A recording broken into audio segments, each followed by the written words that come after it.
Rashida Khan, and moving along. It's been a very exciting program so far, and I'm very, very excited to welcome Shaaziah Kolabhai to the show. Young lady, beautiful young lady. She's a breath of fresh air in the studio. And like I said earlier today, if you know me at all, you know I love young people. So I'm really looking forward to this conversation. So Shaaziah is a Pilates instructor, and today we're going to be talking about the power of movement, why fitness is essential for both mental and physical well being. So, before I dive into the questions, and there's some interesting things that you're going to learn today about yourself and your body and how important and how physical and mental well being are interconnected, I'm just going to read a little bit about Shaaziah.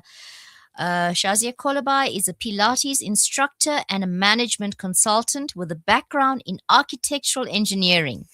Her journey into fitness was deeply inspired by her mum, who is also an instructor. Growing up around Pilates, what started as something familiar gradually became something personal. Over time, she's developed her own passion for movement and wellness, eventually stepping into teaching and helping others feel stronger and more confident in their bodies. Alongside her work in fitness, Shazia currently works as a management consultant, balancing two very different worlds. Her journey reflects a more modern approach to careers, one where you don't have to be defined by a single path and where passion and profession can grow side by side. Assalamu alaikum, Shazia, and welcome to the show. Walaikum salam, Auntie Rasha. Jazakallah so much for having me. Yeah, you don't have to call me Auntie Rashida, but it's fine. So I know Shazia for many years because I go to Pilates to her mum, alhamdulillah. So she's practically grown up in front of me. So I'm really, really proud and very happy to have her here today. So Shazia, we're going to talk a little bit about your personal story and your inspiration. With having your mum as a Pilates instructor, did that inspire you, and how did that inspire you with your own journey to movement? So, my mom's been teaching for pretty much my entire life, or rather, my sister's entire life. Mm-hmm. And I think if I give a bit of background as to why my mom started it, it sets my journey up a little bit better.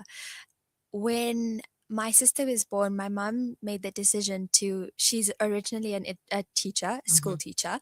Mm-hmm. She made the decision to leave teaching so that she could be home to help us with school rounds. And she decided that she wanted to be there for the two of us. So Mm-hmm. she stopped teaching and she said, I need to do something with my life. And she got a Pilates certification and started her small studio. Mm-hmm.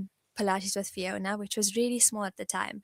And the reason she started was to help other people in her space. Mm-hmm. So people who, or rather ladies who don't go to the gym, who are full-time moms, or people who are career moms and have something in the morning but need something in the afternoon. And she wanted to have a space for them to feel secure and able to move their bodies.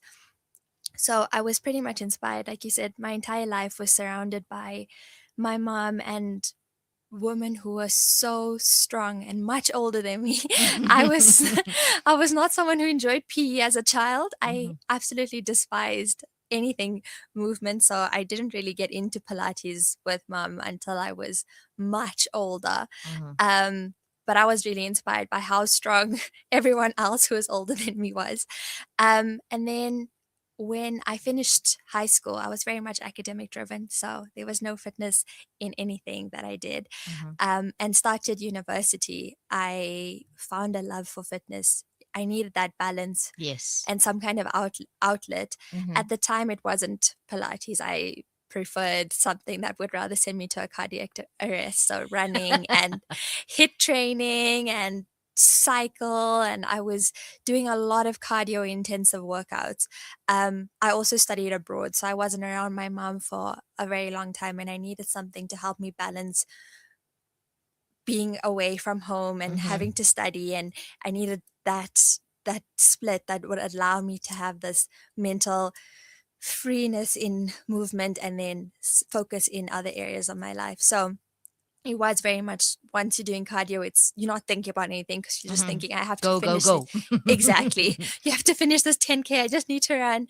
Um, and then towards the latter end, I think it was when I was doing my master's, Mhm. I found that this type of exercise, as much as I loved it, it was not feeding my body well. So I was really inflamed in my body. And this is not something that's uncommon, and something that women actually struggle with. And it's a bit of misconception in the industry, is that we as women are taught to train like men when we should be training like women. Absolutely. Yeah. And that's when I discovered, I mean, not that I discovered Pilates, but my mom was always teaching it, but I found a love for it at that time. It was a bit of bar at the time, which was cardio Pilates. So it's a bit more, it's like ballet inspired activity. So it's faster paced, but still uses a lot of inspiration from Pilates.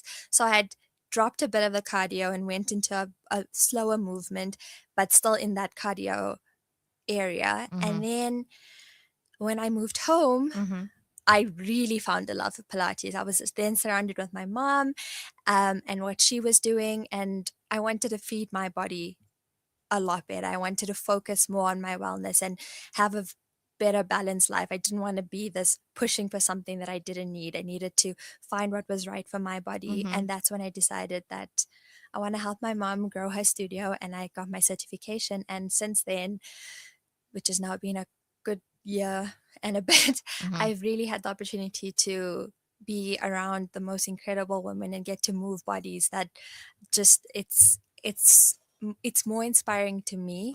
It's what allows me to have the split between work and fitness. It's not for me, it's not like working out is good for me. It's having the space to be with people and Yes. get from them more than me give them. Absolutely. So I mean, Yeah. that's just a full lifespan, a full Yeah. life story. Well, I think I mean I'm very very inspired by what you're saying, because a lot of the times we push ourselves, and I think it's so important to listen to our bodies. And yes, we see all of these women on TV, or or something, and achieving all of these things, and you think you can too. But you're right, a woman's body is completely different to a man, so we must be able to work out in a way that's conducive to us. Exactly. And yeah, and the other thing that also I was reminded of is that we should always do everything in moderation. I mean, our Prophet Muhammad Exactly. sallallahu alaihi wasallam has taught us that do everything in moderation, and balance, have a balance of everything. So that's a wonderful thing that you actually arrived upon in your own journey and in your own way. Yeah. And but you also spoke a little bit about your studies and all of that, so it was very interesting. But you went from architecture to management to consulting to Pilates. And I mean, I know you're probably still doing your consulting, and Pilates is probably an aside thing for you, or but I'm sure it's as much part of your career. It's not like a hobby. Yeah. So what role did fitness play in helping you to manage all of these changes and these different challenges as they came up in your life?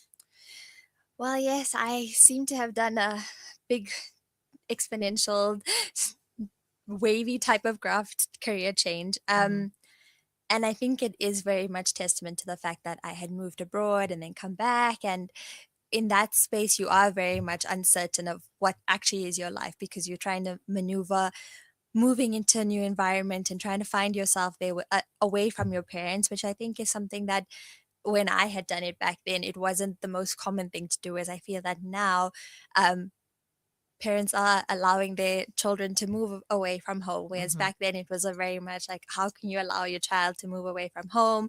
And I think that it wasn't oh my gosh, I need to leave my parents. It was my parents saying, go and go and find yourself. Absolutely, yeah. And I think in finding myself, I needed to find something that was something that was comfort. When you're at home, your parents are comfort, your family is comfort, you're in a very comfortable environment. It's easy to just sit back and allow yourself to just be, I'm just going to study because it's easy. That's all I have to do. And not everything else is done for me. When you're away from comfort and having to put your life together by yourself, you have to cook, you have to clean, pretty much things that people do with themselves. But as someone who lived in a very comfortable home, I didn't have to do that. It was very much, and now, alhamdulillah, I don't have to do that. My mom makes my lunch for me for work. But Why not? If you're at home, why not take I spent advantage too of that? many years away from home, so I'll allow my mom. I'll allow. I don't know if she'll say allow. I think I force her to make my lunch, but I needed that something else that would allow me to help build my life. Mm-hmm. And when I wasn't at university, or when I wasn't working, because I did work part-time while I was at university as well, I was free. I mean, I did have friends, but I didn't have my family there Mm, to, mm, that filler. mm, So what do mm, you do in that filler? And that's when I found the fitness to fill in those gaps. mm-hmm. And that allowed me to have a better full life, Yes. because I was having to build my own life. And having that in my everyday Mm-hmm. allowed my brain to function better. Because if you take that all away and Mm-hmm. you're just one person alone in a completely foreign country, it's so daunting. It can be. And once that's all gone, you're just alone, and if you sit with that, it actually could destroy you inside. And being away from your family is not the best thing Mm, at all times. I mean, mm. you can love the experience, but you'll always have your family, and home will always be home. Yes. So I needed it for that balance. I needed to find what my life would be. Mm-hmm. And when I did move home, I didn't want to lose that part of me. As Yes. much as I can have my mom making my lunch, and You still want your I independence, want and my yes, independence, as well. Yeah. and physical activity still forms part of that part of my life. Fantastic. Yeah. So Yeah. that's how it just, So, I mean, my son is about your age, and he also moved out of home. And so your mom and I would often talk about this, and yeah. then the one thing that we'd always say is, they're so grown up. Yeah. They're just so grown up. Like, we can't believe it, like, because we live, our kids, alhamdulillah, we live comfortable lives, middle class, comfortable lives, Mhm. and we have help, and, everything is found. So our kids grow up quite, I don't want to say spoiled, but they quite Yeah, indulged. Everything is done for them, everything is found for them. So it's a great experience for them to leave home and figure out things on their own. definitely. And then that growth, is just exponential. I mean, alhamdulillah, I know you yourself, as well as my son, very, very mature, sensible, Mm. responsible kids. So happy Alhamdulillah. for them to be able to move out and find their way. Having that good background and foundation from home, but at the same time being able to find their own feet. So well done to you. I'm very, very Alhamdulillah. proud of you for that. Okay, and then moving on, you one of the things that you say, or the caption that you use, is that fitness is essential for mental and physical well-being, and that's why we base this whole topic around that. Mhm. How do you see that in your own life personally? How's that worked for you? Um, well, like I said, it became a filler for me, Mm-hmm. but more than that, and I think I want to track this a little bit further back, because um, it's actually in the Quran that you have to look after the body that Mm-hmm. you've been given. Mm-hmm. So Allah subhanahu wa ta'ala has given you this body, and you have the right and the responsibility to look after that body. And in doing that, you need to feed it good things. So you feed it good food, you Mm-hmm. feed it goodness from the Quran and everything that we were taught, that type of goodness, but you also need to feed it physically. So leaving your body to not, or rather not moving your body, is also doing a disservice to what you should be as a Muslim, ideally. Absolutely, yeah. And so as much as it is about, just having this, and I'm not saying that everyone needs to have the perfect body, because you don't want to looking at yourself in the mirror and saying, I absolutely hate what I see right now, Mm, is actually saying that you you're it's a displeasure to Allah subhanahu wa ta'ala, because He's given you that body. mm-hmm. And that's something that we have to ask for forgiveness, because we all are we're guilty of Yes, we it, can be very critical, very self-critical. critical. Yes. And once you find and understand that that's the system and the way that we look at our bodies, it very much becomes a mental thing as well, because spiritually it feeds into that mental part of your brain. So as much as you use physical activity to support where you are spiritually, it helps you develop what your mind is thinking, how you can focus better. And I think in my everyday, because I do work a corporate job and I sit on my bum the entire day for Mm, 8 hours a mm, day. mm. And so I'm guilty of not getting in 10,000 steps a day, as everybody says you should. But there's small things that I do physically that helps me mentally. and spiritually. So if Mm-hmm. it is just walking up the stairs from my car to the office, which is Mm-hmm. not even 4 flights, but it's enough Mm-hmm. stairs in the day, and during that time just making istighfar, that's enough for my Wonderful. mental state, my spiritual state, and my physical state. Mm. um I don't know if you know about this. It's very much a new coin term, but it's called habit stacking. Mm-hmm. So there's like a whole new wave of wellness that's all of a sudden taken over social media. Not that it wasn't something before, but it is very Yes. much Now something the full. now. Yeah. Mm. And people are like, we need to prioritize ourselves, we need to drink hot water.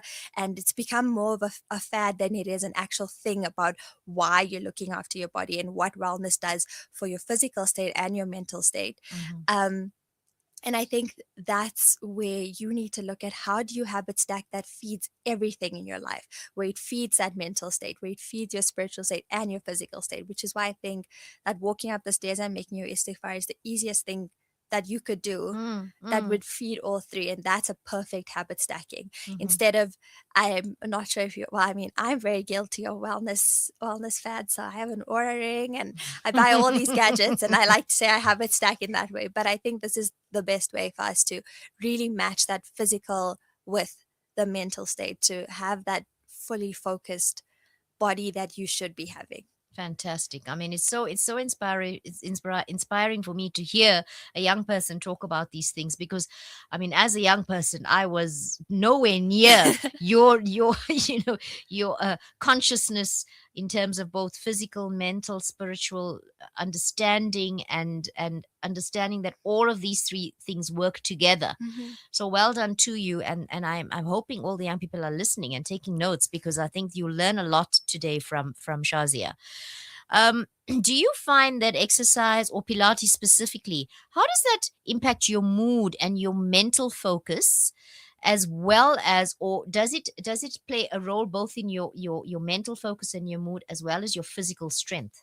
Absolutely. Mm, Um, Before I started teaching, it yes. was very much, I needed this to start my day for me Mm-hmm. to have a clear day, because I'm very much someone who struggles a lot with anxiety and stress Mm-hmm. because I take on a lot, which Mm-hmm. is why I did a million things. I like to do a lot of things at once, and I Mm-hmm. don't think it's a bad thing. I like to feed that stress, but Mm-hmm. I do that eventually does absorb me. So if I wasn't moving my body in any regard, I was then absorbed by that stress. That was Mm-hmm. before I started teaching.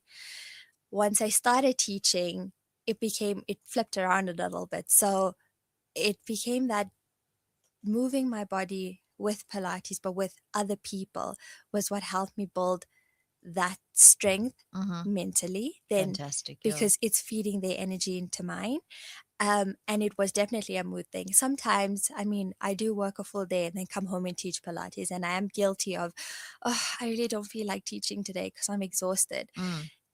And then I get into a class, even if there's just one person in that class, my mood immediately changes. Lifts. Fantastic. Yeah. And it's because we're both moving our bodies, we're moving our bodies together. You're in a space that's very much prosperous and inspiring to both people, because you're watching someone evolving their body, Mm-hmm. because you're enabling that, you're that person. Mm-hmm. And in return, you get to this, yes, you can feel mental strength, but there's very much physical strength in that. Obviously, yes. um uh, six Pilates, I just love to, and I think that's the best thing Yeah, about why not? It's exactly. free therapy, talking Exactly. talking about it and offloading to your girlfriends. Why not? That's the Yeah, best thing for you. I mean, and I, Ajay, you'll know from being in mom's class that you find a whole community, people that Yes. you wouldn't have known if you weren't in that space, and then Mm-hmm. gradually develop relationships. And I think that's really beautiful, and that's something that doesn't just help me and how happy I would feel in that state, but helps other girls. And I think that's quite a beautiful thing. That's, for me, if there's anything in giving charity, and if that's the small charity I can give in that regard and not a monetary thing, then Mm-hmm. alhamdulillah, I've done what I need to. for the day. Oh, wonderful. I mean, you're absolutely 100% helping people. And what better way of that is that than, being of service to humanity, being of service to people. If you can make one person smile a day, if you can lighten somebody's mood, once one person's mood a day, or just bring some kind of relief to somebody's day, because we know there's so many stresses and there's so many challenges that everybody faces, and people don't even know, behind the scene what goes on. But just being Absolutely. able to come to a space where nobody's judging you, nobody's Mhm. worried about how you look or how you're doing the exercise, and everybody's in the same space and they're all either complaining or laughing Yes. or having fun at the same time. So, yeah, well done to you for that as well. Okay, so you mentioned about your stress and anxiety, but for someone else who might be feeling stressed or very busy, and find even saying that, I'm too busy, I got no time to exercise, Mhm. but how can movement help them feel more balanced, and why would it be important for them to prioritize this time? I mean, that's something that's very typical, especially, and I think if we look at the the demographic that I and my mom are very much exposed to, Mm-hmm. it's an excuse that we all use is that I don't have time. I've got school rounds. I'm busy at work. I've Mm-hmm. got to cook. And as much as it's very stereotypical, it's very much what happens in real life.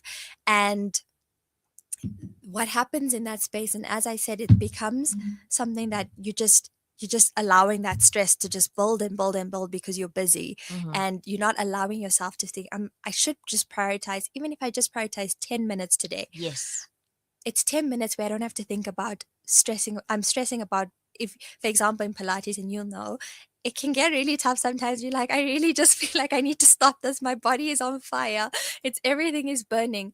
But in those 10 minutes where you're like, I really just can't, these abs are so sore, I'm not thinking about the 10 other things Mm, that I mm, need to do for the mm, day. mm. And in that, it allows you to have this compartmentalization, and doing that then allows you to have a better day, a less, because you think, if I can just get through this 10 minutes, this 30 minutes, this 45 minutes, I can get through the rest of my day. For sure. Yeah. It's not even about ticking boxes. I'm very much someone, if I have a list, I need to make sure everything's been ticked off on that list for the day. But for 45 minutes a day, I don't have to think about that list at all, At all. because I'm thinking about either teaching it, so I need to remember exactly what I'm teaching, or if I'm in a class with somebody else, just trying not to cry sometimes, and trying not to scream at my mom like, this is so difficult. She's definitely tougher on her clients than I am. I think she's a very strong teacher, and Mhm. she's pushes everybody really, really hard. And I think that's what I admire about her so much, because her clientele ideally ranges from young schoolgirls to women in their 70s. Mm. So, and everyone is at the same sort of Yes, level, fitness level. level. Yeah. Yeah, it's amazing, isn't Which is, it? I think that that's something she does that is so beautiful to me and so inspiring. But it's just, you need that separation of what's stressing you in your real life too, Mm-hmm. and what's making you so busy, to just have that, like, just 10 minutes. And even if your 10 minutes is walking around your dining room table after you Mm, eat, mm, just to mm. digest food, that's more than enough time, because Sure. in that time you're just like, I need to make 10 rounds. Mm-hmm. That's all you're thinking is, in that 10 rounds, okay, I've done my enough steps for the day. Even if you get like 1,000 steps in that, that's 1,000 more than you would have Then been without that, without it. absolutely. Yeah. So, I mean, I'm not, as much as I would advocate for getting 10,000 steps in a day, I don't get 10,000 steps in a day. So I can't say you should get 10,000 steps in a day, but I do know it is beneficial.